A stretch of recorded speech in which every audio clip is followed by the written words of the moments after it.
plaintiff, Kurt Wagner, owns 2 tire shops, and he employed the defendant for years.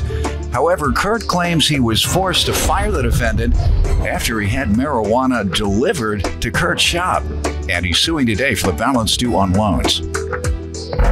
Defendant Kenneth Klopp admits that he started smoking marijuana recreationally years ago, but says he now needs it for medical purposes. Kenneth says he borrowed the money from Kurt, but insists there was no repayment deadline. Tell me what's going on. Your Honor, I own 2 tire stores in the Lansing area.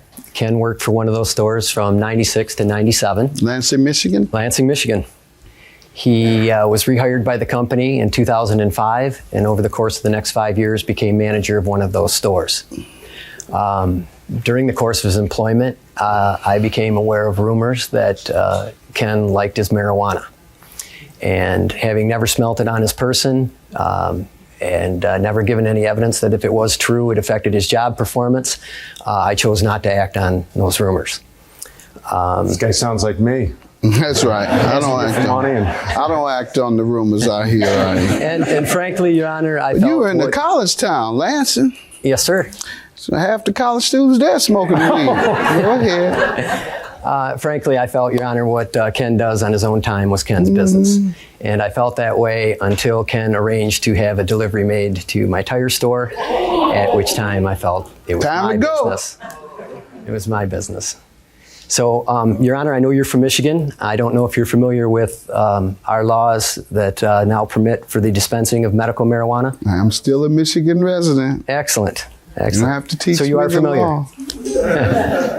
Good to know. Those laws is one critical observation I do have of the medical marijuana laws in Michigan that was passed by referendum is that the legislature has not provided sufficient guidelines for the purchase and use of medical marijuana. For example, regarding the location of clinics or dispensaries, as they call them, what type of doctors can issue a prescription for it, the manner in which it's used. There's a lot of confusion about that, and some say the confusion is intentional so that they can kind of discourage the medical marijuana industry. So yeah, I do know all about it, and I'm paying close attention.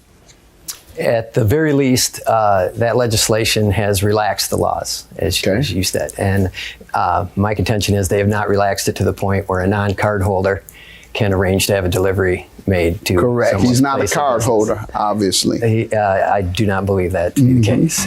And Kenneth Klopp is being sued by his former employer, who claims he was forced to fire Kenneth after he had marijuana delivered to his tire shop.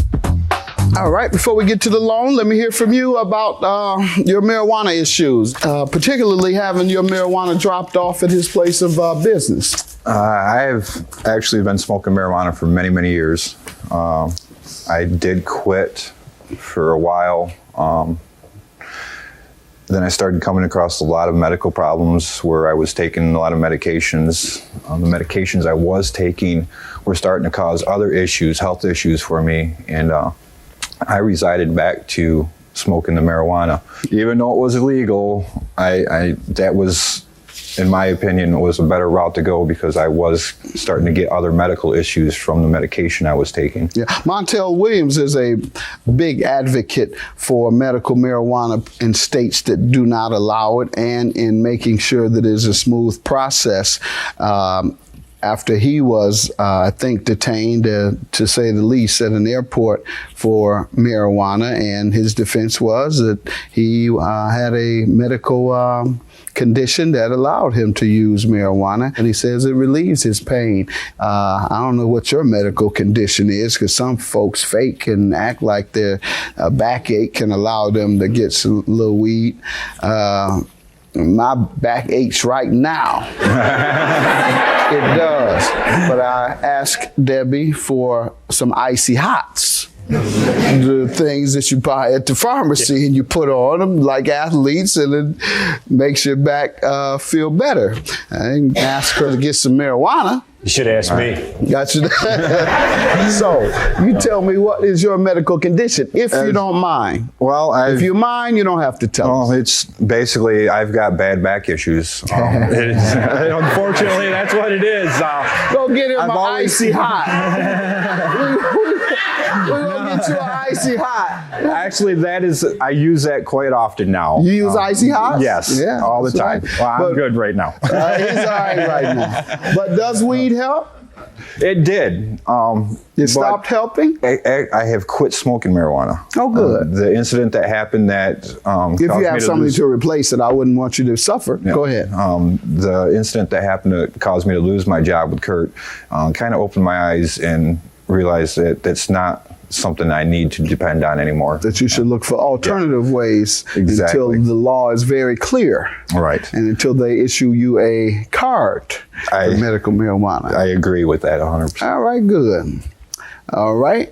Tell me about these loans you're suing him for. Well, Your Honor, after accepting Kenny's letter of resignation, which I have here as well, we sat down and discussed his debt to the company in the amount of $2,629. It was agreed that over the course of the next couple months, when he regained employment, that he would, when was he borrowing that amount of money? Over what time frame? I think it began as That's early, a lot of weed smoking. in 2006, and then all over the way the course back of his to employment 06. through 2010. Gotcha. All right. And we agreed that the amount was the $2,629 that Kenny agreed to pay when he regained employment. He would use those monies as well as his upcoming tax return to take care of the debt. That money went up in smoke. Literally. We're a year and several months into it. Kenny is and has been gainfully employed. The tax season came and went, and the debt remains intact. So here we are. Sir, you must work very hard, so hard that you're unable to watch my program. Because if you watch my program regularly or even partially, you would learn that when someone tells you that you're going to get your money when? Let's see if tax time. Huh? Income tax time. That means you're not going to get your money, sir. Kenny's Don't always ever been let pretty anybody honorable. tell you that and expect to get it. Let's hear from you, sir. We did agree upon that. I did sign the promissory note on the amount of money that I did owe him. Why didn't you pay him when your income tax came? My income taxes got done that year, and I really kept it. They did not get a return that year. Right. Gotcha. So, see?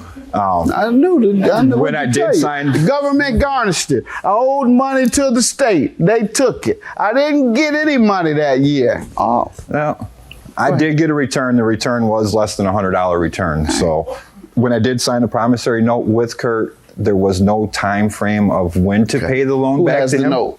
Let's see when it was dated. When did you sign it? When did you sign it? July. I know you wouldn't remember. That's that weed. July of 23rd of 10. And so if there was no due date, sir, the law interprets that as within a reasonable amount of time. Defendant Kenneth Klopp is being sued by his former employer, who claims he was forced to fire Kenneth after he had marijuana delivered to his tire shop. Have you paid him anything? No, sir, I have not. So that would be interpreted as a anticipatory breach of contract, meaning you've demonstrated that you probably won't pay. Mm-hmm. The fact that you've paid nothing in over a year indicates that a person can anticipate that you're going to breach the contract. Could have gave the man $50 or a bag of weed or something. You give the man nothing. So, under both legal theories, anticipatory breach of contract, he is able to anticipate you're not going to pay him and therefore breached, or under the legal theory of a reasonable amount of time. You didn't give him a dime, sir. You didn't give him a dime. $2,629 is your judgment. Have a good day. I have no animosity towards Kenny. He was a great employee, and this hardly tells the whole story. I mean, it's something that I felt needed to be done, but in no way reflects his service to my company. I consider him a friend, and will continue to do so. I would like to apologize that it has taken so long to get back the money I had borrowed from him. He helped me out when I was in bad times when I needed it, and I'm just sorry that I haven't been able to pay him back yet.